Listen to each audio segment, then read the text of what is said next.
I'm Tami Utley. Today we're going to be doing a penguin cake. What we're going to use is a shaped pan.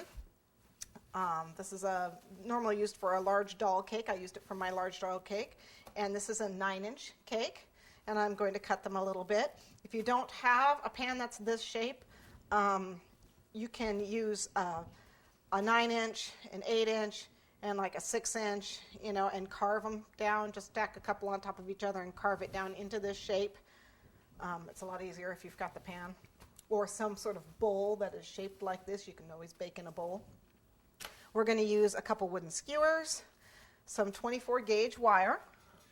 We're going to use some fondant. I've got several different kinds here. I am going to be using a purple fondant and then some white and some other colors. So you need at least some of that.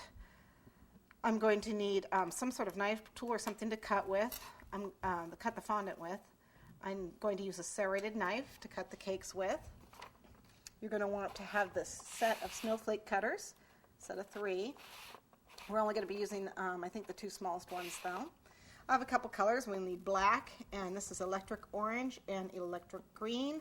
The fondant is already colored purple for me. If you don't have purple fondant, then you'll need to get electric purple. Will probably use well for this. I'm going to use a little bit of Cosmos petal dust and, of course, the rainbow sparkle dust.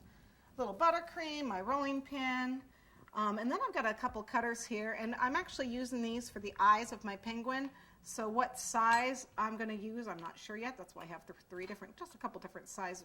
If you're really good at rolling, and you've got some stacking round cutters, you can use those, just whatever you've got on hand. I'm going to use a little bit of Tylose in my fondant.